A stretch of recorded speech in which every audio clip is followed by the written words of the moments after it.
Hello everyone, আসসালামু আলাইকুম। বর্ষাকালে বাংলাদেশের অন্যতম আকর্ষণীয় ও জনপ্রিয় ট্রাভেল স্পট সুনামগঞ্জের টাঙ্গুয়ার হাওর। মেঘালয় পাহাড়ে ঘেরা নীল জলরাশি আর সবুজে বিস্তৃত হাওরে পরিবার নিয়ে দুদিন হাউসবোটে ঘুরে বেরিয়েছি আমরা। সেই অসাধারণ অভিজ্ঞতার গল্প নিয়েই আমাদের আজকের ভিডিও। আমাদের ঢাকা থেকে ছেড়ে আসা বাস সকাল 8টা নাগাদ সুনামগঞ্জ সদরে পৌঁছায়। সেখান থেকে সিএনজিতে চেপে আমরা রওনা হই তাহেরপুরের উদ্দেশ্যে। এই তাহেরপুর থেকেই শুরু হবে আমাদের হাউসবোট যাত্রা। সুনামগঞ্জ সদর থেকে তাহেরপুর প্রায় 35 কিলোমিটার দূরে। সুরমা নদীর পাশ ঘেঁষে থাকা সুনামগঞ্জ শহরকে বিদায় জানিয়ে আমাদের সিএনজি এগিয়ে চলে সরু গ্রামীণ রাস্তা ধরে। চারদিকে বর্ষার অথই পানি, আর দূর থেকে হাতছানি দিচ্ছে মেঘালয়ের সারি সারি মায়াবী পাহাড়। টাঙ্গুয়ার হাওরের পুরো সফর জুড়েই এই পাহাড়গুলো চোখে পড়বে প্রতিটি মুহূর্তে। তাহেরপুর যেতে প্রায় 1 ঘন্টা সময় লাগে, কিন্তু এই 1 ঘন্টা যে কখন পেরিয়ে গেল আমরা বুঝতেই পারিনি। তাহেরপুরে নামার সঙ্গে সঙ্গেই হাউসবোটের কর্মীরা আমাদের আন্তরিকভাবে রিসিভ করেন। আমাদের বোটের নাম ছিল হাওরের সম্রাট। পরবর্তী 2 দিন এই ভাসমান বাড়িতেই কাটবে আমাদের হাওর যাত্রা। বোটে ঢুকেই চোখে পড়ল সবুজ টার্ফের গালিচা বেছানো এক দারুণ সুন্দর লবি। এখানেই অন্যান্য যাত্রীদের সাথে গল্প, আলাপ আর পরিচয়ের মুহূর্তগুলো জমে ওঠে। আমাদের রুমটির একপাশে হাওরের স্তর ঘেঁষে থাকা জানালা, যেখানে বসে হাওরের ঢেউ আর সূর্যাস্ত উপভোগ করা গেছে অনায়াসে। বড় ছোট নানা আকারের হাউসবোট ভিড়ে আছে তাহিরপুর ঘাটে। সকাল 10টার মধ্যে ঘাট ছেড়ে আমাদের হাউসবোট রওনা দেয় হাওর বিলাসের পথে। এই হাওরকে কেন্দ্র করে গড়ে উঠেছে নানা মানুষের জীবন ও জীবিকা। সেই জীবনযাত্রার দৃশ্যপট দেখতে দেখতে আমরা এগুতে থাকি। ছোটবেলার ছড়া কবিতায় যে গ্রাম বাংলার কথা পড়েছি, তারই জীবন্ত রূপ যেন চোখের সামনে ভেসে উঠছিল একে একে। টাঙ্গুয়ার হাওর প্রায় 100 বর্গ কিলোমিটারের এক জীবন্ত ইকোসিস্টেম, যেখানে রয়েছে অসংখ্য প্রজাতির মাছ, পাখি আর জলজ উদ্ভিদ, যা একে বাংলাদেশের অন্যতম জীববৈচিত্র্যপূর্ণ অঞ্চলে পরিণত করেছে। হাওরের বুক চিরে কিছু দূর এগোতেই হঠাৎ আকাশ কালো হয়ে আসে। ঝুম বৃষ্টি নামে। বৃষ্টি স্নিগ্ধ পরিবেশে পানি আর বাতাসে ভেসে আমাদের হাওরের যাত্রা শুরু হয়। আমাদের প্রথম গন্তব্য হাওরের মাঝখানে অবস্থিত ওয়াচ টাওয়ার। 2 বছর আগেও আমরা এই হাওর ভ্রমণে এসেছিলাম। সেবার হাওরের পানিতে গোসল আর টাওয়ারে চড়লেও এবার বাবু নিয়ে আমরা বোট থেকেই এনজয় করেছি। ছোট ছোট নৌকায় করে এক সারি সাজানো হিজল গাছের ভেতর দিয়ে ঘুরে দেখছে ভ্রমণ পিপাসুরা। টাওয়ারটিতে উঠে ওপরে দাঁড়ালে চোখের সামনে খুলে যায় হাওরের এক বিশাল প্যানোরামা। চাইলে লাইফ জ্যাকেট পরে হাওরের পানিতে একটু ডুব দিয়ে নেওয়া যায় প্রকৃতির স্পর্শ। আমি আর ইরফান হাউসবোটের ছাদে বসে বসে সেই অপার সৌন্দর্য উপভোগ করছিলাম। দূরে মেঘে ঢাকা মেঘালয়ের পাহাড় আমাদের দিকে যেন নিঃশব্দে তাকিয়েছিল। ছোট বড় হাউসবোট আর দেশের বিভিন্ন প্রান্ত থেকে আসা পর্যটক এই ওয়াচ টাওয়ারকে বানিয়েছে অতিথি আর আপ্যায়কদের এক সুন্দর মিলন মেলা। কারো মাঝে ব্যস্ত জীবনের কোনো চিন্তা নেই, আছে শুধু হাওর বিলাসের আকাঙ্ক্ষা। টাওয়ার থেকে আমাদের বোট ছাড়ে টেকের ঘাটের উদ্দেশ্যে। যদিও এই ভ্রমণের মেমোরিগুলো ইরফানের কিছুই মনে থাকবে না, তবে এগুলো আমার জীবনের খুব গুরুত্বপূর্ণ অংশ হয়ে থাকবে। এই সময়গুলো একসময় চাইলেও পাওয়া যাবে না। টাওয়ার থেকে টেকের ঘাটের যাত্রার সময় যত পার হচ্ছিল, মেঘালয়ের পাহাড়গুলোর বিশালতা আমাদের কাছে আরও স্পষ্ট হয়ে আসছিল।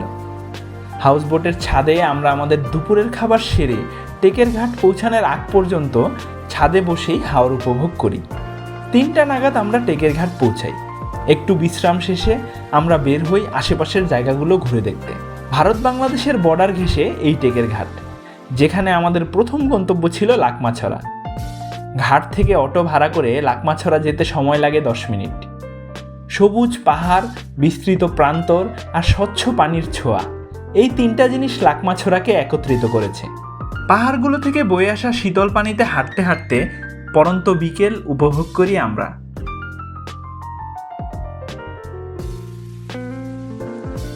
সেখান থেকে ফিরে আসি নীলাদ্রি লেকে, যেটা টেকের ঘাট হতে পায়ে হাঁটার দূরত্বে। একটা ছোট নৌকায় চড়ে আমরা নীলাদ্রি লেকে ঘুরে বেড়াই। লেকের একপাশে ইন্ডিয়ার বর্ডার ঘেঁষে থাকা পাথুরে পাহাড়, অন্যদিকে সবুজ ঘাসে ঢেকে থাকা ছোট ছোট টিলা। এগুলো উপভোগ করতে করতে লেকের বুকে সন্ধ্যা নেমে আসে। রাতে রং বেরঙের শত শত বোটের ছাদে বসে নানা গল্পের আসর। এভাবেই আমাদের ভ্রমণের প্রথম দিনের সমাপ্তিটা নিয়ে আমরা। দ্বিতীয় দিন ঘুম থেকে উঠে চোখ খুলতেই দেখি হাওরের বুকে বৃষ্টি হচ্ছে। বোট ভিড়াতেই ছাদে উঠে যে দৃশ্য আমার চোখে পড়ে, সেটা থেকে বোঝা যায় কেন এই পাহাড় রাশির নাম মেঘালয়।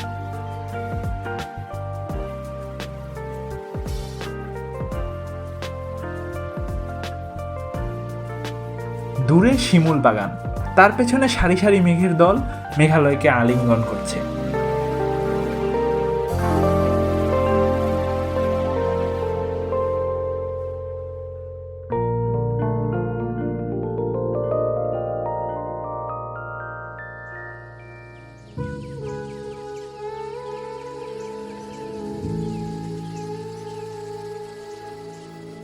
সকালের নাস্তা হাতে এই অপার সৌন্দর্য আমার জীবনের সেরা একটা অভিজ্ঞতা। নাস্তা শেষে হাউস বোট থেকে নেমে আমরা এগিয়ে যাই শিমুল বাগানের উদ্দেশ্যে। সারি সারি সবুজ এই শিমুল বাগান শীতের শেষের দিকে পুরো লাল বর্ণ ধারণ করে, সেজন্য স্থানীয়রা এই বাগানটাকে লাল বাগানও বলে চেনে। ইচ্ছে আছে শীতের সিজনে একবার হলেও এই বাগান দেখতে আসার।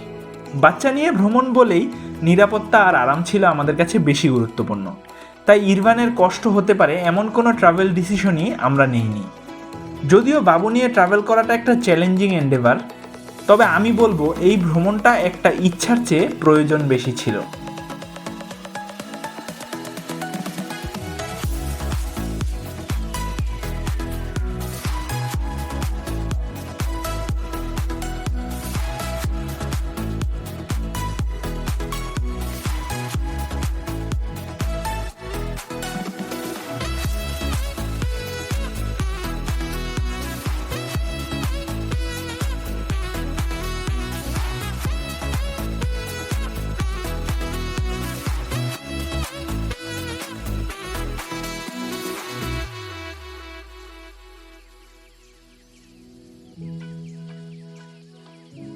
শিমুল বাগান থেকে আমাদের বোট রওনা হয় বারিক্কা টিলার উদ্দেশ্যে। জাদুকাটা নদী ধরে প্রকৃতির অমায়িক সৌন্দর্য দেখতে দেখতে আমরা এগিয়ে যাই। টিলার ধার ঘেঁষে আমাদের বোট ভেড়ানো হয়। বৃষ্টি আর পাহাড়ি রাস্তা থাকায় এশা আর ইরফান বোটেই থেকে যায়। শুরু হয় আমার সোলো ট্রিপ। একটা বাইক ভাড়া করে বৃষ্টিতে ভিজতে ভিজতে সোজা চলে যাই বারিক্কা টিলার উপরে। কি নৈসর্গিক দৃশ্য! ভারত বাংলাদেশের বর্ডার স্টোন ছুঁয়ে আসার সুযোগ হয় এখানে।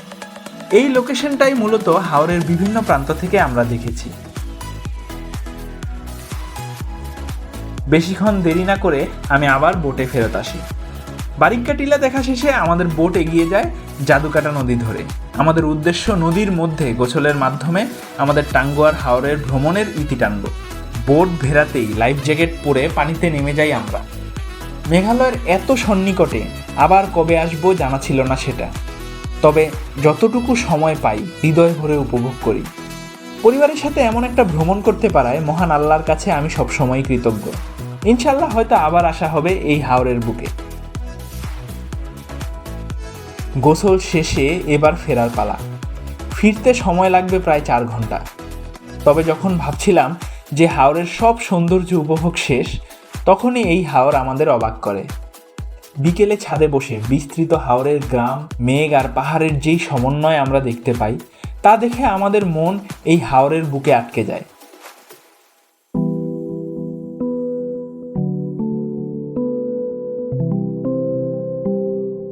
পরন্ত বিকেলে হাওরকে অসাধারণ লাগছিল। একটু বিষণ্ণ ছিলাম যে এই সুন্দর জায়গা রেখে আবার যান্ত্রিকতায় ফিরে যেতে হবে। তবে আমাদের মনে ছিল পূর্ণতা। মাত্র 2 দিনের মাঝে বোটের স্টাফদের সাথে আমাদের একটা ভালো পরিচয় হয়ে যায়। তাদের কোলে বসে ইরফান হাওর দেখতে থাকে। এই দৃশ্যটা আমার জীবনের একটা হাইলাইট। বিদায় দেওয়ার ইচ্ছা না থাকলেও দিন শেষে হাওরকে বিদায় দিতে হয়। যারা ভ্রমণ পিপাসু তাদের একবার হলেও এই হাওর দেখার আকুতি জানাই আমি। বর্ষার টাঙ্গুয়ার হাওর আমার দেখা সেরা ভ্রমণ গন্তব্যগুলোর মধ্যে একটা। আজ এই পর্যন্তই। ইনশাল্লাহ আবার দেখা হবে নতুন কোনো জায়গার গল্প নিয়ে। সেই পর্যন্ত আল্লাহ হাফিজ। আসসালামু আলাইকুম।